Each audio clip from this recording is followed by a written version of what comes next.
என்பது கொரோனாக்கு அப்புறம் அதிகமாகவே கூடியிருக்கு. இப்போ நம்ம நிற்கிற சமயத்திலேயே பல ஜனாசாக்களுக்கான இறுதியான கடமைகளை நிறைவேற்றிக்கிட்டு இருக்கிறாங்க. அப்போ அடித்தளமாக நாம் புரிந்து கொள்ள வேண்டிய ஒரு செய்தி என்னென்னா, இந்த உலக வாழ்க்கை நம்மள யாருக்கும் நிரந்தரமே கிடையாது. இப்போ அவங்க முந்திட்டு இருக்கிறாங்க, நாம் பிந்தி போக போகிறோம். ஆனால் நம்மள மனநிலைகளில் நம்மள்கிட்ட இருக்கிற யதார்த்த உணர்வுகள் எதாக இருக்குன்னா, இன்னும் நீண்ட நெடுங்காலம் இருக்க போகிறோம். ரசூல் ஸல்லல்லாஹு அலைஹி வஸல்லம் அதனால தான் ஒரு கட்டத்தை போட்டுட்டு அந்த கட்டத்துக்குள்ளே சில கோடுகளை கிழித்து அந்த கோடுகளின் வழியாகவே வாழ்வியல் புரிதலை உருவாக்குனாங்க. ஒரு கோடு பார்த்தா நீண்ட நெடிய விதத்தில் அவங்க போட்ட அந்த கட்டத்திலிருந்து வெளியேறுகிறது. சிறு சிறு கோடுகள் எல்லாம் வேற போட்டு காட்டுறாங்க. அப்போ நபிகள் நாயகம் ஸல்லல்லாஹு அலைஹி வஸல்லம் சொல்கிறாங்க, ஒரு மனிதனுடைய வாழ்க்கையில் சோதனைகள் வரும். அதெல்லாம் இந்த கோடுகள். அவனுடைய விருப்பமும் ஆசைகளும் பார்த்தா ஒரு பெரிய அளவில் நீண்ட நெடியதாக இருக்கும். ஆனால் அவனுடைய மரணம் இருக்குதே, அது இடையில அவனை குறுக்கிட்டு அவனுக்கான இறுதி நிலைக்கு கொண்டு போயிருங்கிறாங்க. உண்மை அதானங்க. நம்ம எல்லாருக்குமே விருப்பமும் ஆசையும் எண்ணங்களும் பார்த்தா கூட இருக்கு. இன்னும் ஒரு நீண்ட நெடுங்காலங்கள் வாழ போகிறோம் அப்படிங்கிற மனநிலையில் இருப்போம். ஆனால் நாம் அறிந்தோ அறியாமலோ அல்லாஹ் நாடிய மலக்குல் மௌத்துகள் நம்மை வந்து சந்திக்கும் போது நமக்கே தெரியாது நாம் இந்த உலகத்தை விட்டு பிரிய போகிறோங்கிறது. அதனால தான் அல்லாஹ் சொல்கிறான், ஒமா தத்ரி நஃப்சுன் பி ஐ அர்லின் தமூத். எந்த ஒரு ஆத்மாவாக இந்த உலகத்தில் இருந்தாலும் சரி, அது மனுஷன்னு மட்டும் கிடையாது, காக்கா குருவி இன்ன பிற அடிப்படையில் ஊர்வன பரப்பன எந்த உயிராக இருக்கட்டும், அவைகளுக்கே தெரியாது நாம் எப்போ மரணிப்போம் எங்கே மரணிப்போம் என்பது அப்படின்றது அல்லாஹ்வுடைய வார்த்தை. படைத்த ரப்பாகிய என்னை தவிர இந்த உலகத்தில் வேறு யாருக்கும் தெரியாது. அப்போ அல்லாஹ் தான் அதை அறிஞ்சு வச்சிருக்கிறான். எப்போ அந்த மௌத்தை தரணுங்கிறதும் அந்த மௌத்தினுடைய இறுதி நிலைங்கிறதும் படைத்த ரப்புக்கு தான் தெரியும். ஆனால் அது நமக்கு தெரிஞ்சிருச்சுன்னா அந்த உலக வாழ்க்கையாகவே இருக்காது. அது வேற. இப்போ நாளைக்கு நான் மௌத்தா போகிறேன்னு எனக்கு தெரிஞ்சிருந்தா இந்த உலக வாழ்க்கையில் எனக்கு இன்பமாக இருக்குமா? அல்லாஹ் பிறக்கும் போதே தாயின் கருவில் நம்ம இருந்தோம் பாருங்க. ஒரு 120வது நாளில் 4 மாத நிலை ரசூல் ஸல்லல்லாஹு அலைஹி வஸல்லம் சொல்கிறாங்க. ஒரு சாதாரண நிலையிலிருந்து அதுக்குள்ளே இறைவன் ஒவ்வொன்றாக உருவாக்குறான் உயிராக்கி. அந்த நிலையில் ஒரு 120வது நாளில் இருக்கும்போது ஒரு சாதாரண சதைப்பிண்டம் எலும்பு மச்சை எல்லாம் ஏற்படுத்தப்பட்டிருக்கும் போது மலக்கு வந்து எழுதிடுறார் ஒரு மனிதருக்கு 4 விஷயத்தை. என்னெல்லாம் எழுதிடுறாருன்னு சொன்னால், அவருடைய ரிஸ்க்கை எழுதிடுறார், அவருடைய அஜல். ரசூல் ஸல்லல்லாஹு அலைஹி வஸல்லம் சொல்கிறாங்க, அதான் அஜல்னா இதுதான் ஒரு மனிதனுடைய வாழ்வியல் பயணத்தினுடைய இறுதி நிலை எப்போ. குர்ஆனில் அல்லாஹ் சொல்லுவான் பாருங்க, ஒரு மனிதனுக்கு அவனுடைய மரணத்தின் நிலை வந்து விட்டது என்றால் லா யஸ்தகிருன ஸாஅத்தன் வலா யஸ்தக்திமூன், சிறிது நேரம் முந்தாது பிந்தாது அவர்களுக்கான மலக்குல் மௌத்து ரூஹ வாங்கிட்டு போய்கிட்டே இருப்பாங்க. அந்த அஜலுக்கான தவணையை அல்லாஹ் வந்து 120வது நாளில் கருவில் இருக்கும்போது எழுதிடுறான். ஒரு மனிதனுடைய அமலை எழுதிடுறான். ஒரு மனிதர் நட்பெயர் உடையவரா தீய பெயர் உடையவரா, சொர்க்கத்துக்கு போகிறாரா நரகத்துக்கு போகிறாரா, எல்லாம் விதி எழுதப்பட்ட தக்தீர். நாம் இங்கிருந்து வீட்டுக்கு போகணும்னு எழுதப்பட்டிருந்தாதான் வீட்டுக்கு போய் சேருவோம். நீங்கள் ஒரு உணவை உண்ண வேண்டுமானாலும் அல்லாஹ் எழுதாத ஒன்று இந்த உலகத்தில் நடந்தேறாது. ல யுஸீபனா இல்லாம கத்தபல்லாஹு லனாங்கிற அந்த இறைமறை வேதத்தின் அர்த்தம் அதுதான். அல்லாஹ் நாடுறது நடக்குது. ஆனால் நம்ம என்ன ஒரு புரிதல் பெறணும்னா, ஆழமா அழுத்தமா இங்கே நாம் வரப்போகிறோம், இதுதான் நிரந்தரம். ஒவ்வொரு மனிதனுடைய வாழ்விலும் சேர்த்த செல்வங்களோ கட்டிய மனைவியோ பிள்ளைகளோ எதுவும் உடன் வரப்போவதே இல்லை. எது அவரோடு உடன் வரப்போகிறது என்றால் அல்லாஹ் சொல்லுகிறானே, அல்லதி ஹலக்கல் மௌத்த வல் ஹயாத்த லியபுலுவக்கும் ஐயுக்கும் அஹ்சனு அமலன். நாம் செய்த நல் அமல்களுக்கு உண்டு சோதிப்பதற்கு தான் இந்த உலகத்தில் அல்லாஹ் மரணத்தை வாழ்வ வச்சிருக்கிறாங்க. இப்போ நாம் இங்கிருந்து போவோம், பிள்ளையாக இருந்தாலும் வந்துடுவார், கூட உடன் பிறந்தவர்களாக இருந்தாலும் வந்துடுவாங்க, மனைவியாக இருந்தால் வீட்டு வாசல் வரைக்கும் வந்திருப்பாங்க, அதோடு அவர்களும் விடைபெற்றுவாங்க. அவர்கள் சேர்த்த செல்வம் பயன் தர போவதும் இல்லை.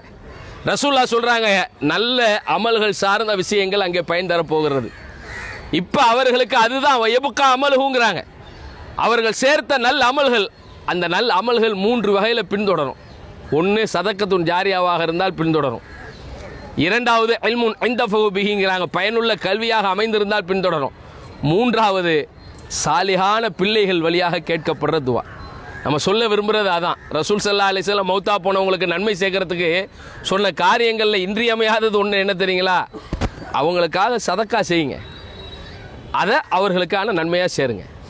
அவர்கள் மீதான கடமையான நோன்புகள் ஏதேனும் இருந்து அவங்க கலா செய்கிறேங்கிற சூழலில் இருந்து அதை நிறைவேற்ற முடியாமல் போயிருந்தா தைனுல்லா அப்படிங்கிறாங்க. அவங்க கூட கேட்டாங்கல்ல, கடன் பட்டிருந்தா அந்த கடனை நான் ஏற்றுக்கிறேன், அப்படி தான் ஏற்றுக்கிறணும். அதான் ரசூல்லா காட்டின வழி. ஏன்னா மனிதர்களுக்கு நாம் எந்த விதத்துலையும் அநியாயம் செஞ்சிடக்கூடாது. பாவங்களுக்கு படைச்சவன் இடத்துல தொழுக மற்ற இபாதத்துகளில் குறை இருந்தால் அல்லாஹ் நாடிட்டா நிச்சயமாக மன்னிச்சிருவாங்க, கேள்வி கணக்கு இல்லாமல் அல்லாஹ் ஆக்கிடுவான். ஆனால் ஒரு மனிதனுக்கு ஏதேனும் நாம் கடன் பட்டிருந்தாலோ அவர்களிடத்தில் ஏதேனும் குறைகளை பண்ணியிருந்தாலும் நிச்சயமாக அல்லாஹ் மன்னிக்க மாட்டான். அப்போ அதுக்குத்தான் ரசூல் ஸல்லல்லாஹு அலைஹி வஸல்லம் சொல்கிறாங்க, அங்கேயே பைசல் பண்ணி எல்லாத்தையும் தீர்த்துருங்க. அதே மாதிரி தைனுல்லாங்கிறாங்க, அல்லாஹ்வுக்கான கடன். அவங்க மீது ஹஜ் ஏதாவது கடமையாக இருந்து நிறைவேற்ற முடியாட்டா கூட அவருடைய வாரிசுதாரர்கள் அதை நிறைவேற்றுவது என்பது அவர்கள் மீதான பொறுப்பு. அப்போ இந்த அடிப்படையில் அவர்கள் தர்மம் ஏதேனும் செய்வதற்கான முயற்சிகளில் கூட நீங்களும் நானும் என்ன செய்யணும், அவங்க பேரால் ஒரு நிரந்தர நன்மைகளுக்குரிய காரியங்கள் ஏதாவது இருந்தால் அதை செய்யுங்க. நாம் நிச்சயமாக இது மாதிரி ஏதோ ஒரு சந்தர்ப்பத்தில் அது எப்போது என்று நமக்கு தெரியாது, ஆனால் நிச்சயமாக வரதான் போகுது. மலக்குல் மௌத் நம்ம கண்ணுக்கு முன்னாடி வந்து நிற்பார். ரசூல் அழகாக சொல்கிறாங்க, எந்த கண்ணும் பார்த்திராத விதங்களில் இந்த உலகத்தில் அல்லாஹ் கைபாக வச்சிருக்கான் பாருங்க, சில விஷயத்தை மறைவா.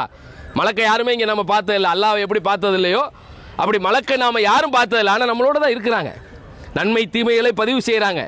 இன்னும் சொல்ல போறா இருந்தால் நல்லடியார்களாக இருந்தால் பாதுகாப்பதற்கு கூட முன்னால் பின்னால் இடது பக்கம் வலது பக்கம் என்று வானவர்களை அல்லாஹ் கொண்டு நம்மை அரணாக கொண்டு பாதுகாக்கவும் செய்கிறான். ஆனால் எப்போ பார்ப்போம் தெரியுங்களா, உயிர் இந்த தொண்டைக்குழியை வந்து அடையும். எல்லா மனுஷனுக்கும் ரூஹுங்கிறது உடம்புல தான் இருக்குது, ஆனால் அறிவியலாளர்களால் பதில் சொல்ல முடியாததாக இருக்குது. இன்றைக்கி சயின்டிஃபிக்காக பதில் சொல்ல முடியல, உடம்புல எங்கப்பா உயிர் இருக்குது. ஆய்வு செய்கிறோம். அதுதான் அல்லாஹ் குர்ஆன்ல அதான் சொல்கிறான், குலிர் ரூஹு மின் அம்ரி ரப்பி, அல்லாஹ்வுடைய கட்டளையில் இருக்குது.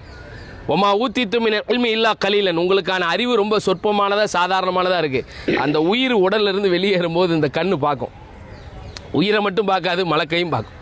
அதான் ரசூலா சொல்கிறாங்க, இன்ன ரூஹை இதா குபில தபிஅல் பஸர், பார்வைகள் அதை பின்தொடர்ந்து நிற்கும். அந்த உடல் கூட்டிலிருந்து உயிரை அவர்கள் வெளியேற்றும் போது கூட ஒரு இறை விசுவாசிக்கு கிடைக்கிற பாக்கியத்தை அல்லாஹ் நம்ம எல்லாருக்கும் தரணும். ஏன்னா இலகுவாக ஒரு தோல் பையிலிருந்து நீர் சரிவது மாதிரி அல்லாஹ் லேசாக அந்த உயிர் என்ன பண்ணிடுவான், வெளியே எடுத்துருவான். அந்த மலக்குகளை ஒரு ஜமாவா சூரியனை போன்று பிரகாசமாக பார்க்கணும், நமக்கும் அப்படியே அல்லாஹ் அந்த பாக்கியத்தை தரணும்னு இந்த நேரத்தில் துவா செஞ்சுக்க. ஏன்னா ரசூலா இதெல்லாம் ஒரு கபரு பக்கத்தில் நிற்கும் போதுங்க ஒரு கூடுதலாக மரண சிந்தனை இருக்கும். யாராக இருந்தாலும் சரி, இங்கேருந்து போனோன்னா வியாபாரம் தொழில் குடும்பம் அப்படின்னு போயிடுவோம். ஆனால் இந்த இடத்துல ரசூல்லா அதை வலியுறுத்தி சொல்லியிருக்கிறாங்க சஹாபாக்கள்கிட்ட. மரணத்தினுடைய சூழல்களை ஒட்டி அறிவுரைகளை சொல்லியிருக்கிறாங்க. நிச்சயமாக அல்லாஹ் நமக்கு அந்த பாக்கியத்தை தரணும். மலக்குல் மௌத்தை அதே போன்று சூரியனை போன்று பிரகாசமான நிலையை ஒரு கூட்டமாக வந்து நம்மை நோக்கி சலாம் என்ற முகமனை சொல்லணும். சலாமை நாம் கேட்டுட்டோம்னு வைங்க மலக்குகள்கிட்ட நிச்சயமாக நமக்கு அல்லாஹ் சொர்க்கத்தை தந்துடும். அந்த உயிர் வெளியேறி அல்லாவிடத்திலே சுவனத்துக்குரிய நற்செய்தியை தாங்கி மேலே சொர்க்கத்துக்கான பதிவேடுகளிலே பதிவு செய்யப்பட்டு மீண்டும் இதே இடத்துக்கு வரும். நாங்கள் அந்த பாக்கியத்தை அல்லாஹ் அவர்களுக்கு தரோம். ரூஹ் இருக்குல்ல, ரூஹுக்கு அழிவுலாம் கிடையாது. நம்ம உடம்புக்கு தான் ஏதோ நமக்கு பார்வைக்கு என்னமோ குழிக்குள்ளே வைக்கிறோன்னு தெரியுது. நபிமார்களுக்கு அந்த உடல் கூட மண்ணை தீண்டாதுன்ட்டாங்க ரசூல்லா. பர்சகான ஒரு வாழ்க்கைங்க, மீ வராயும் பர்சகுன் இலா யௌமி யுப்அஸூன், உங்களுக்கும் எனக்கும் மத்தியில் ஒரு திரைமறைவை அல்லாஹ் ஏற்படுத்திட்டான். இப்போ நம்ம இங்கேருந்து விடைபெறும்போது அவர் எந்திக்கிறாரு. சொன்னால் நம்புவீங்களா? நீங்களும் நானும் இங்கேருந்து நமக்கு தான் தெரியுது ஏதோ பிரிஞ்சு போகிறோம்னு, ஆனால் அவருக்கு அங்கே அல்லாஹ் காட்டுவான், இவங்கெல்லாம் போயிடுவாங்க, எல்லாம் விடைபெற போகிறாங்க, காலடி எட்டையெல்லாம் கேட்க செஞ்சு மலக்கு அங்கே வந்து நிற்பாங்க. இப்போ முன்கர் நக்கீர் என்ற நீல நிற கண்களுடைய, அதுதான் ரசூலா சொன்னாங்க, கபருக்கிட்ட வந்துட்டு விலகி போகிறதுக்கு முன்னாடி என்ன செஞ்சுக்கிடுங்க, உங்களுடைய தோழருக்காக நீங்கள் உறுதியாக பதில் சொல்லணுங்கிற அந்த கேள்விகள் இருக்குது. இப்போ அவங்கள்ட்ட என்ன பண்ணுவாங்கன்னா மலக்கு வந்து மண் ரப்புக்க, உங்கள் ரப்பு யாருங்கிற கேள்வியை வைப்பாங்க. ஒமா தீனுக்க, உங்கள் மார்க்கம் என்னங்கிற கேள்வியை வைப்பாங்க. ஒமன் நபியுக்க, உங்கள் நபி யாருங்கிற கேள்வியை வைப்பாங்க. இதைத்தான் தலைமாட்டில் உட்காந்து சொல்லியெல்லாம் கொடுப்பாங்க. தல்கின்னு சொல்லி தலைமாட்டுகளில் உட்காந்து சில அசரத்துகளை கூப்பிட்டு இமாம்களை வைத்து சொல்லியெல்லாம் கொடுப்பாங்க. ஆனால் நாம் அல்லாட்ட கேட்கணும். அவருக்கு அல்லாஹ் அந்த உறுதியை தந்துட்டா போதுங்க. நீங்களும் நான் நினைக்கிற மாதிரி இல்லைங்க. 70க்கு 70 மூலம் இப்போ அந்த கபர் விசாலமாயிரும். சும்மையும் நவ்விரளவு ஃபீஹி, சொர்க்கத்திலிருந்து அல்லாஹ் 100 கொண்டு வருவான், நறுமண கமிழ செய்வான். நிச்சயமாக அவர்களுக்கு சுவனத்துக்குரிய நற்செய்திகளை தாங்கி நிற்கும். அவரே ஆசைப்படுவார், நான் என் வீட்டுகிட்டெல்லாம் போய் சொல்லிட்டு வந்துடுறேனே, சொர்க்கவாதிக்கு கிடைக்கிற பாக்கியம். என் குடும்பம்லாம் அழுவுது, என்னுடைய உறவுகள்லாம் என்னை இழந்து விட்டு தவிக்கிறாங்க, நான் போய் அவர்களிடத்துல சொல்லிவிட்டு வரலாமா? இல்லை இல்லை, அதுக்கான அனுமதி கிடையாது. நீங்கள் உறங்குங்க. ஒரு நிம்மதியான உறக்கத்தை, சுவனத்துக்கு உண்டான நற்செய்தி அல்லாஹ் அவர்களுக்கு தரணுங்கிறதுக்கு தான் நம்ம இங்கே நிற்கிறோம். அதுதான் நம்ம மீதான கடமை. தொழுகை கூட இந்த ஜனாசா தொழுகைங்கிறதே ஒரு துவா தான், பிரார்த்தனை தான். இங்கேயும் தயவு கூர்ந்து வந்தோம் சென்றோம் என்று இல்லாமல் அவர்களுக்காக நாம் துவா செய்து நாமும் இதே இடத்துக்குத்தான் வரப்போகிறோம் என்பதை பறைசாற்றி பிறருக்கு நாம் மறைவாக செய்கிற துவா மலக்குகள் நமக்காக செய்கிற துவா என்பதை உள்ளார்ந்து உணர்ந்துக்குங்க. நீங்கள் அவங்களுக்கு கேட்குற ஒவ்வொன்றும் உங்களுக்கும் ஆமீனாகும். எனவே தயவு கூர்ந்து இங்கிருந்து காலடிகள் நகர்வதற்கு முன்னால் சிறிது நேரம் அல்லாஹ்விடத்தில் அவர்களுக்காக இந்த மன்னரை வாழ்வை எல்லாம் விசாலமாக்கட்டும், அதிலே ஒளிகளை ஏற்றட்டும், சுவனவாதிக்குண்டான நற்செய்திகளை அவர்களுக்கு தரட்டும், அவர்களுடைய இழப்பை தாங்கிக் கொள்கிற மன வலிமையையும் சபரன் ஜமீலா என்ற ஒரு அழகிய பொறுமையையும் அவர்களது குடும்பத்தாருக்கு தரட்டும். இத்துன்பத்துக்கான கூலியையும் தந்து அல்லாஹு மஹ்ஜுருனி ஃபி முஸீபத்தி வஹ்லிஃப்லி ஹைரன் மின்ஹா, இதைவிட சிறந்த பகரத்தையும் அல்லாஹ் அவர்களுக்கு ஏற்படுத்தட்டும்ங்கிற ஒரு பிரார்த்தனையை இந்த நேரத்தில் ஆழமாக அழுத்தமாக நாம் செய்துவிட்டு விடைபெறுவோம். வாஹிர் தஅவானா அனில் ஹம்துலில்லாஹி ரபில் ஆலமீன். அஸ்ஸலாமு அலைக்கும் வரஹ்மத்துல்லாஹி வபரகாத்துஹு. வீட்டில் உணவு